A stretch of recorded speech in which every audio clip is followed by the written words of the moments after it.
know, today I wanted to talk about Ubora. I mean, it's been hard to believe it's been a year since we were able to gather all the Ubora users together for the Ubora Global Conference last year. It really is hard to believe. Yeah, that was a fun time. I was just looking at the YouTube videos. I can't believe how great they were. I really hope that all staff had a chance to look at them. Yeah, you know, we had a lot of changes last year with Ubora.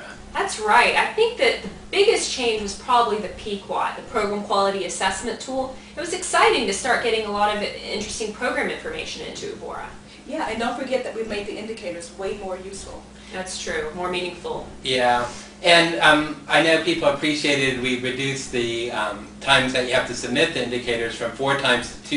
That relieved a lot of the burden on country offices. Oh yeah, the twice-a-year reporting was really helpful, that's for sure. It's easier on us too. Yeah, that's true. And now we're ready to start the FY11 cycle. Wow. I mean, you know, it's great. I mean, we had a lot of changes last few years, but it's great that Ubora is becoming a more stable and reliable system that people can use the information to measure performance around care and to use it for planning.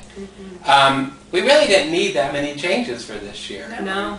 And so I don't think we need to arrange another global conference.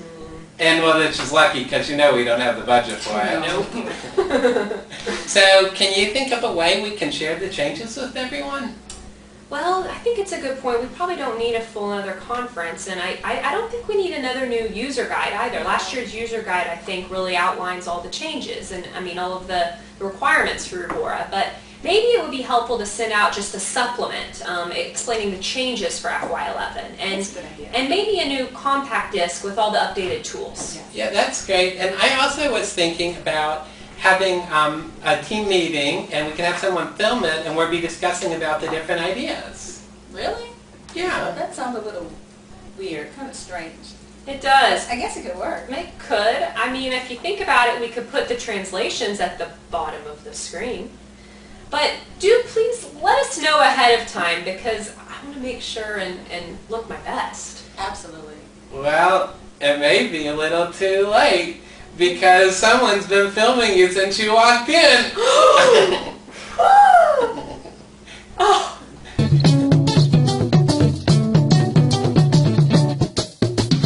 So, welcome everyone to our meeting. Hello. Hi. Welcome. I'm Jeff Yashchik. Hola. I'm Sarah Ralston. I'm Wanda Graham. And you know, I'm sorry Sarah Arneson, who works part-time with Ubora, couldn't be here today. I think everyone watching knows that Ubora means excellence in Swahili, and it's CARE USA's organizational performance system.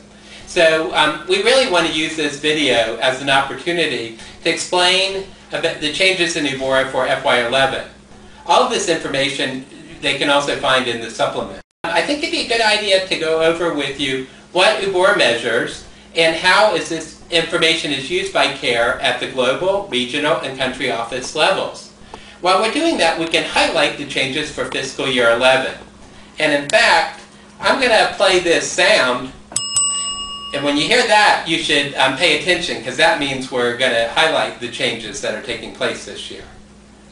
I think that most of you are familiar with the Ubora triangle. The triangle shows the 4 components that are needed to review together to assess the overall quality of our work. The 4 components are resources, program and program support, and impact. We'll take a closer look at each of these and identify which information from Ubora goes into them. Some of the information is provided directly to Ubora through collection tools, and other information Ubora takes from existing reporting systems. As we mentioned, much of the information is the same as last year, but why don't we just go ahead and get to it and talk about the different parts of the Ubora triangle. Lawanda, why don't you start with resources? Sure, Jeff. Well, when we say resources, that includes human, financial, and technology. Resources is the base of the triangle because the resources we have in place support all of the work that we do around care. So let's take a look at HR. The HR tool has 3 sections. The first is staff turnover, the second is gender balance, and the third is talent retention. We had this indicator last year, but I want to go over in a little more detail because we heard a lot of feedback that it was a little confusing. Talent retention is an important indicator, especially in light of the program approach. Losing staff at the end of projects makes it difficult to retain key people for the length of a program.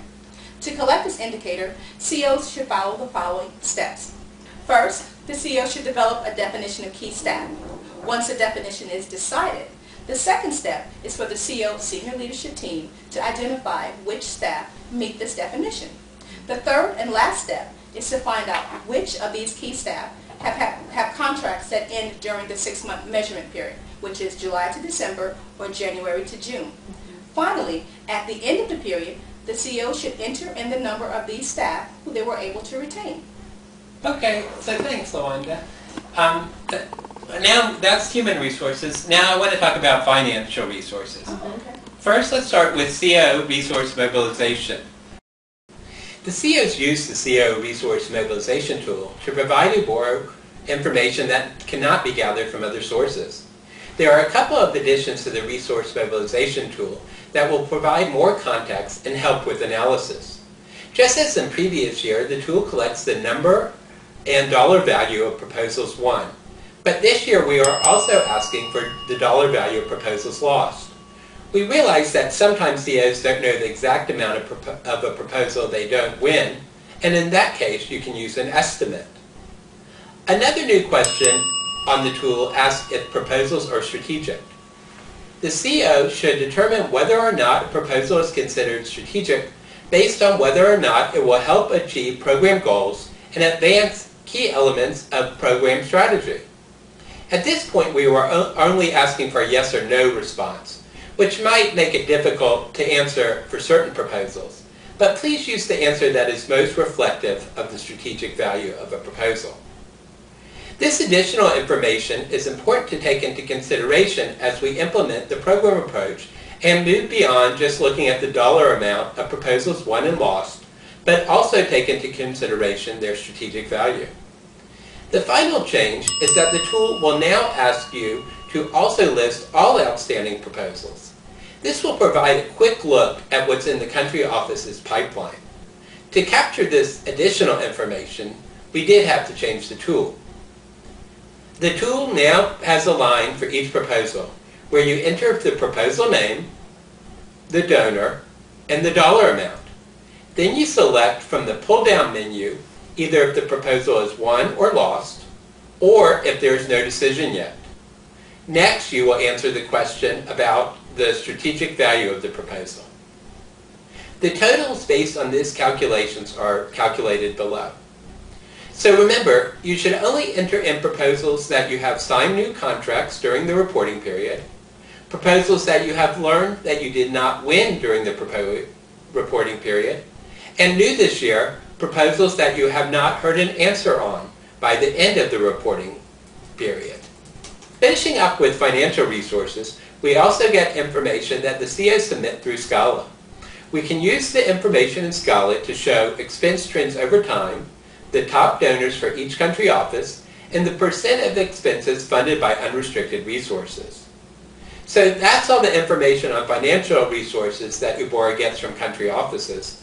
LaWanda, why don't you talk about technology resources? Yes, actually I'm very excited. I ran into one of our IT colleagues in the elevator, and he was so excited about the data that they're getting through Ubora. Really? In fact, he was How going great. on and on about how they're using it for their planning meetings and how they're using it to look at CARE's overall IT needs. That's and great. I thought that was great. And in fact, what they're planning on doing this year is assessing CARE's global telecommunications possibilities. And so what that means for us is that they're adding a new telecommunications indicator to see how CEOs are using either voice over IP phones or WebEx, things of that nature. Because they're planning on using that to leverage global contracts and things of that nature. Cool. So overall, the IT collection tool will now have internet connectivity, like we had last year.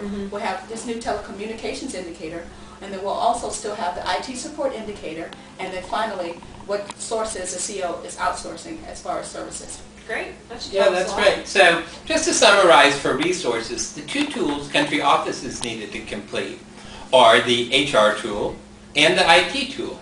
And there, submit those directly to Ubora at care.org on January 15th and July 15th. What about the resource mobilization tool? Oh my gosh, did I leave that out? Sure did. That's the third one that country offices need to submit. That's great. Thanks. So, but besides those three, what else? What other information? It just comes in from Scala. That's right. Okay, great. Well, if that's it for resources, Sarah, how about you tell us about programs? Great, I'd love to. There's two main tools for gathering program information through Ubora. The first is the Program Quality Assessment Tool, or the PQAT, which we mentioned earlier. And that's really a self-assessment tool. The second is a Program and Project Directory, which collects data about our projects and programs around the world.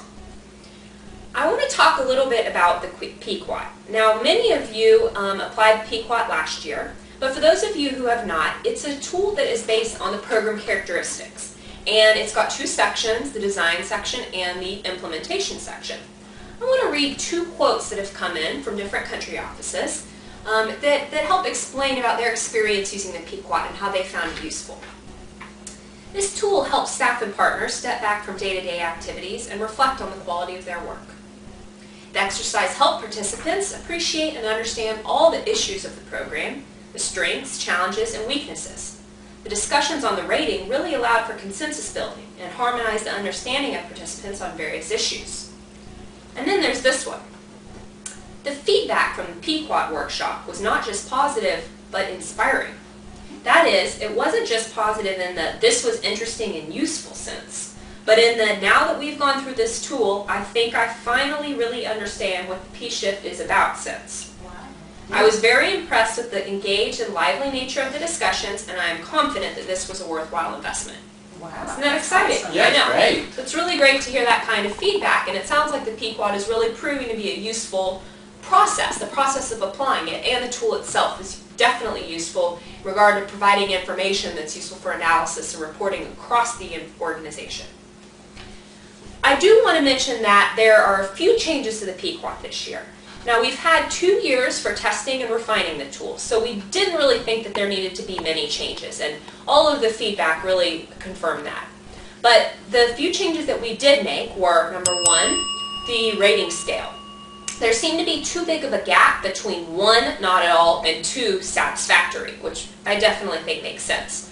So we changed it to 1, not at all, 2, some progress made, and then 3, satisfactory, and so on. So that's a slight change. Secondly, several country offices sent in feedback saying that nonviolent conflict resolution is not really adequately incorporated into the program characteristics. And CARE UK this year, who has a great, strong conflict team, they're going to work with us to apply the PQAT, and they're going to offer suggestions about how to better incorporate this into the PQAT. Finally, there were a few questions causing confusion, and I think we really went through the tool and tried to simplify them and to make them a little bit shorter. So I really hope that these changes make the tool even more useful for everyone, and I look forward to hearing about the different ways that people use it this year. Sarah, who's going to apply the PQAT? I know in the past years it's been mostly the Learning Lab country offices. That's right. Great question. The PQAT is really applicable to all country offices now as more and more are moving towards programs. Right. So really, any new program that's being designed this year should apply the PQAT within 1 year of that design process. The implementation section of the tool should only be applied to ongoing operational programs, which is a little bit harder to decide when is the right time to apply that section. And it really depends on the progress that's been made in actually implementing the program. So DRDs and Program Quality have decided to work with country offices at the beginning of each year to decide when it would make sense and to which programs it would make sense to apply the implementation section of the tool. Okay. The other main system, the other main way that we collect program information through Ubora is through the new Program and Project Directory.